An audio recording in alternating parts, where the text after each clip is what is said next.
Hello students, आज हम करने जा रहे हैं कक्षा 10 क्षितिज बुक भाग 2 का पाठ 10। ठीक है, इसमें इस बुक में दो खंड हैं, एक काव्य खंड है और दूसरा गद्य खंड है। तो प्रीवियस वीडियो में हमने इसके काव्य खंड खत्म कर लिया है। आज से हम शुरू करेंगे गद्य खंड। गद्य खंड का ये पहला पाठ है, नेताजी का चश्मा। इसको लिखा है स्वयं प्रकाश जी ने। ठीक है, तो स्वयं प्रकाश जी के बारे में थोड़ा सा हम जान लेते हैं, फिर हम ये लेसन पढ़ते हैं।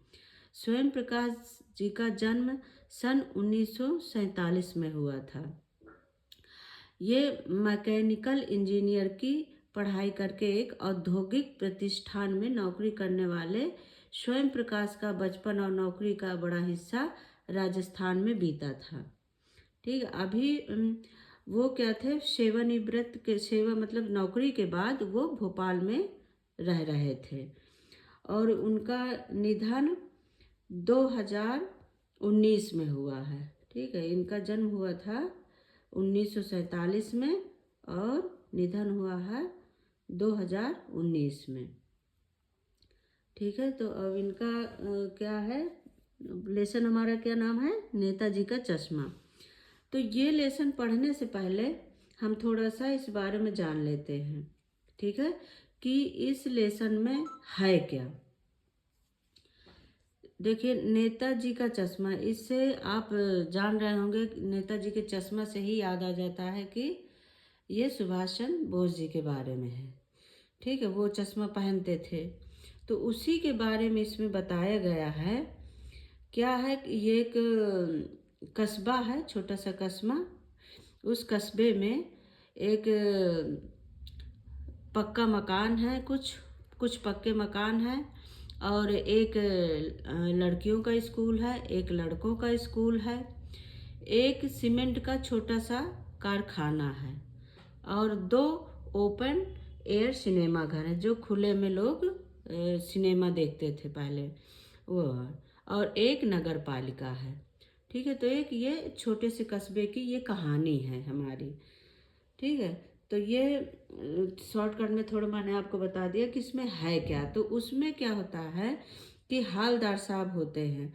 हालदार साहब ने क्या है कि वो हालदार साहब को हर 15वें दिन अपनी वो मतलब कहीं काम करते थे, किसी जगह पे जाते थे अपनी कंपनी में, तो उस कस्बे से वो गुजर के जाते थे। तो वो यही उनकी ये कहानी है।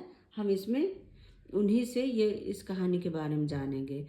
तो क्या कह रहे हैं कि हालदार साहब को हर 15वें दिन कंपनी के काम से एक कस्बे से गुजरना पड़ता था। ठीक है, कौन सा कस्बा, यही जो कस्बा बड़ा नहीं था, छोटा था, लेकिन उसमें एक लड़कों का स्कूल, एक लड़कियों का स्कूल, एक कारखाना और एक ओपन एयर सिनेमा घर, जो खुले में सिनेमा घर थे, और एक नगर पालिका थी। ठीक है, अब नगर पालिका थी तो कुछ ना कुछ वहाँ पे होता ही रहता था। ठीक है, कुछ ना कुछ नगर पालिका को तो करना ही था। इसी नगर पालिका के किसी उत्साही बोर्ड या प्रशासनिक अधिकारी ने, किसी ने कहा कि एक बार मुख्य बाजार के मुख्य चौराहे पर नेताजी सुभाष चंद्र बोस की एक संगमरमर की प्रतिमा लगा दी जाए। वहाँ जो नगर पालिका में थे लोग, उनमें किसी ने कहा कि एक सुभाष चंद्र बोस की मुख्य बाजार जो चौराहा है वहाँ पे उनकी हम प्रतिमा लगा देते हैं। ठीक है, तो अब वो संगमरमर की बननी है, तो उसमें फिर उनका बजट भी ज़्यादा आ रहा है। तो अच्छी मूर्ति की लागत और अनुमान और उपलब्ध बजट से कहीं ज़्यादा हो रही थी, मतलब वो बजट में नहीं आ रही थी जो मूर्ति बननी थी।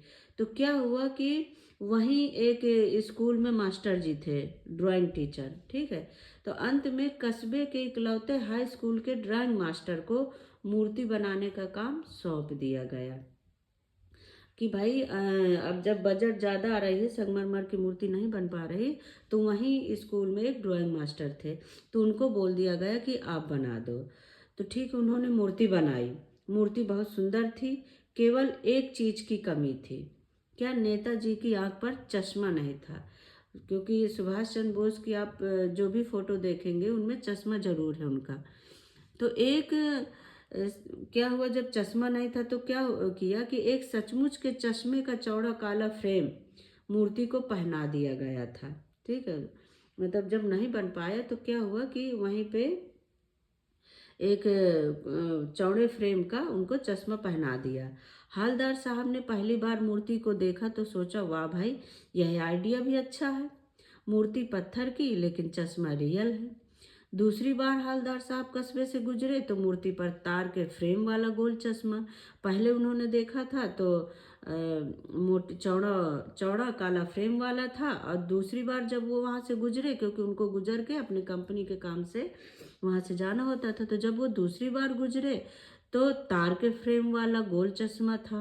ठीक है भाई, अब जब तीसरी बार फिर नया चश्मा था तो इस बार उनके मन में कई सवाल आए।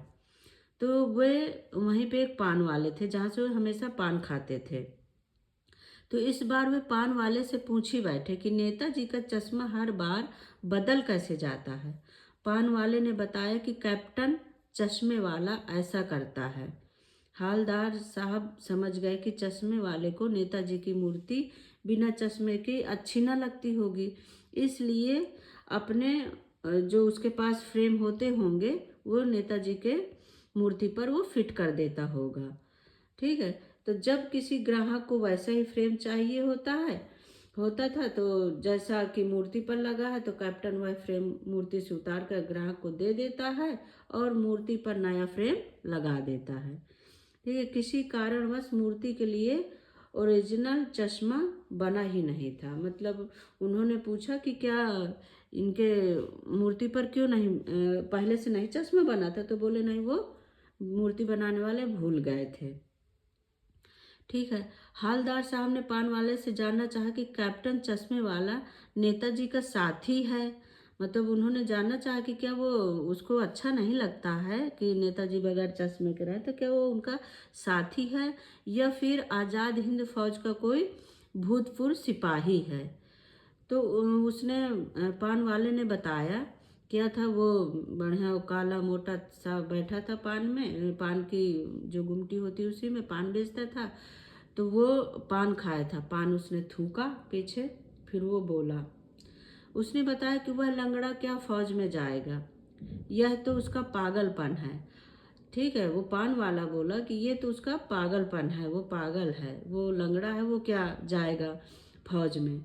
तो हालदार साहब को पान वाले द्वारा ऐसा एक देशभक्ति का मजाक उड़ाया जाना अच्छा नहीं लगा। उसको हालदार साहब को बुरा लगा कि ये देखो देशभक्त है जो कि मतलब नेताजी के चेहरे पर चश्मा लगाता है, इसको नेताजी बगैर चश्मे के अच्छे नहीं लगते और ये उनके बारे में ऐसा बोल रहा है।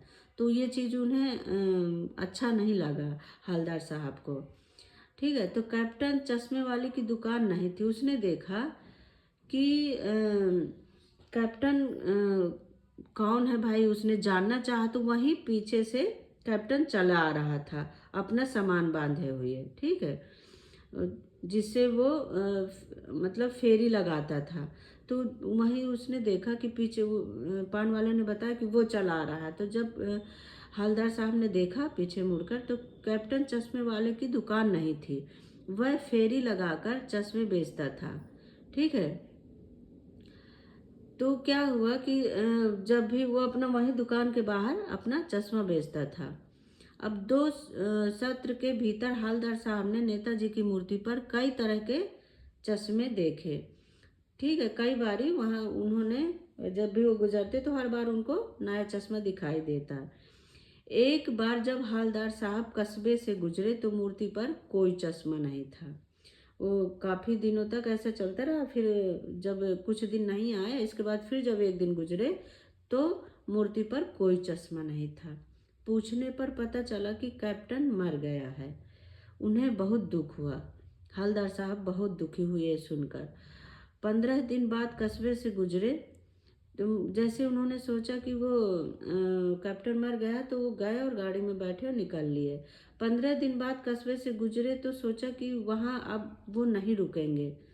ठीक है, पान भी नहीं खाएंगे और मूर्ति की तरफ अब देखेंगे भी नहीं। लेकिन जैसे ही वो चौराहा आया तो आदत होती है कि अगर हमें किसी चीज़ की तरफ नहीं देखना तो हमारी नज़र वहीं जाती है। तो आदत से मजबूर चौराहा आते ही आंखें मूर्ति की ओर उठ ही गई। ठीक है, तो वे जीप से उतरे और मूर्ति के सामने जाकर खड़े हो गए। जैसे उन्होंने देखा कि मूर्ति पर चश्मा नहीं है तो उन्होंने बोला जो कि जीप रोको। जीप रुक भी नहीं पाई थी कि वो कूद के और वो मूर्ति के सामने जाकर खड़े हो गए। तो मूर्ति की आंखों पर क्या सरकंडे से बना छोटा चश्मा रखा था। तो जैसा ऐसा लग रहा था जैसे किसी बच्चे ने बना के पहना दिया हो। यह देखकर हालदार साहब की आंखें भर आईं। उनको ऐसा लगा कि जैसे एक देशभक्त अभी भी इन बच्चों में है। जैसे ये बच्चे खेलते खेलते किसी ने ये सरकंडे का चश्मा पहना दिया हो। तो उन्हें उनकी आंखें ऐसे वो भावुक हो उठे कि नहीं, अब भी सारे हमारे बच्चों में जो ये जनरेशन हमारी आ रही है कैसे इनमें देशभक्ति की भावना है। ये बच्चे भी नहीं नेताजी को बगैर चश्मे के देख पाए। तो स्टूडेंट्स, इस तरह से हमने आज का ये लेसन पूरा किया। आई होप आप लोगों को ये बहुत अच्छा लगा होगा। बहुत अच्छी कहानी थी और आप देखते रहें, अगली वीडियो को मेरे इंतज़ार करें। कुछ ना समझ में आए हो कमेंट करके पूछें और लाइक और सब्सक्राइब करते रहें अगर अभी तक नहीं किया है। थैंक यू बच्चों, बाय बाय।